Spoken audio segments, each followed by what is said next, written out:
confronto, a gente está se baseando no livro do Thomas, volume 1 aqui, cálculo, 11ª edição, está escrito aqui. Esse desenho é de lá. Esse desenho, ele está dizendo para a gente de uma função, aqui ó, é o mesmo desenho que está aqui em cima, né? Mas aqui está com as funções desenhadas, olha só. Tem uma parábola, essa parábola aqui é... Opa, o que eu vou fazer aqui que eu fechei? Essa parábola aqui, ó, a parábola de cima é y mais x ao quadrado sobre 2. Ó, x ao quadrado a gente sabe que passa pela origem.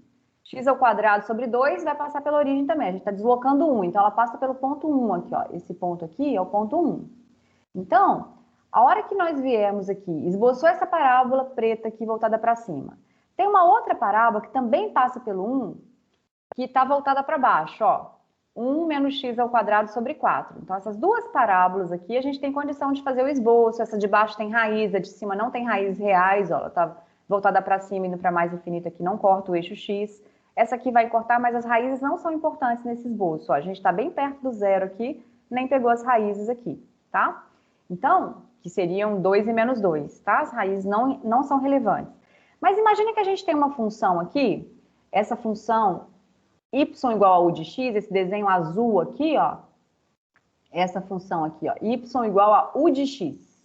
Y igual a u de x. Não disse qual é a regra de definição dessa função, mas conhece o gráfico e sabe que esse gráfico está delimitado por essa parábola acima e por essa parábola abaixo. Então, essa função u de x, ela nem precisaria estar definida no zero. Poderia ter uma bolinha aberta no zero aqui, tá? Então, essa função que a gente está estudando é uma função delimitada por essas duas. E a gente quer saber quem que vai ser o limite dessa função u de x quando x tende a zero, nesse caso.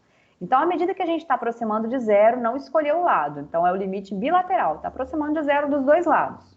Quando está falando isso, está falando, ó, os x são números que estão tendendo a zero. E aí, tem um número que ela aproxima?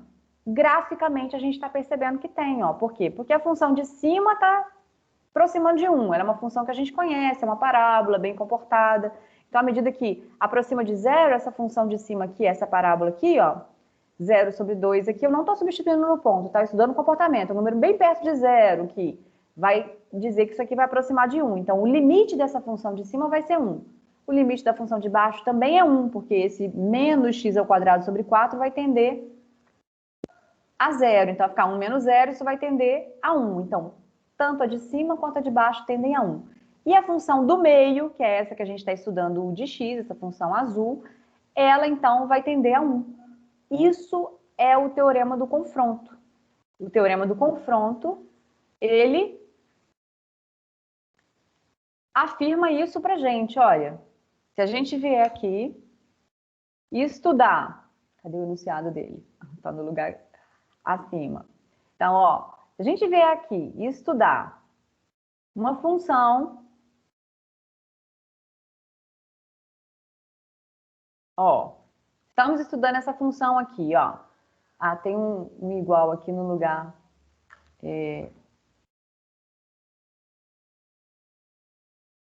Então, ó, estou com limite de g de x quando x tende a c, e também com limite de h de x quando x tende a c. Então, essas funções g e h aqui, ó, essas duas funções, são funções que estão definidas no intervalo contendo c, porque eu estou querendo estudar o comportamento tendendo a c. Então, é como se eu dissesse assim, olha, o c está aqui, então tem que ter um intervalo aqui em torno do c para eu pregar x tendendo a c, dos dois lados. Então, observem que está escrito exceto possivelmente em C. A gente não está estudando no C, a gente está estudando perto do C, porque a gente está estudando o limite. E o limite não interessa no ponto. O limite, quando o x está tendendo a C, o x não vale C. Então, por isso que fala que a minha função tem que estar definida em torno do C, mas não precisa estar definida no C. No C, eu posso ter uma bolinha aberta. Só que eu não estou conseguindo diminuir o meu... Então, olhem bem para essa definição aí, ó. A minha função ela não precisa estar definida no C. No C eu posso vir aqui e falar assim, olha, eu estou com uma bolinha aberta no C, o C não faz parte. Ele pode fazer parte? Pode, por isso que está possivelmente. O x igual a C nem precisa fazer parte do domínio nem da G e nem da H. Mas se eu conheço o comportamento dessa função G, quando o x tende a C, e o limite é L, ao mesmo tempo, o comportamento da H, quando o x tende a C, é o mesmo L, então, tanto a de cima quanto a de baixo estão indo para o mesmo número, então a função que está no meio delas, que está exprimida, inclusive a gente usa o teorema do sanduíche aqui, é como se a gente estivesse fazendo um sanduíche da função do meio.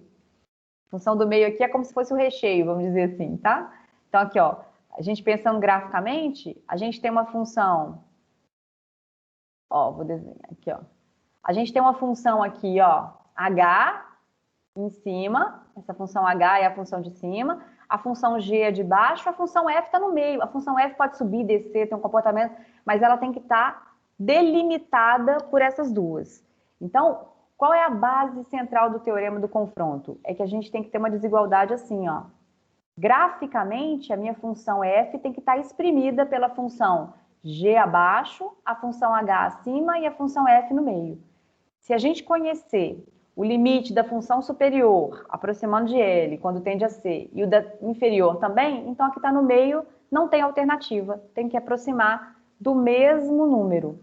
Então, um dos exemplos que a gente poderia pensar aqui é a função seno. Olha só, isso aqui está no GeoGebra, tá? Eu fiz lá no GeoGebra, colei para a gente poder fazer uma análise desse gráfico que a gente conhece, o gráfico das três funções.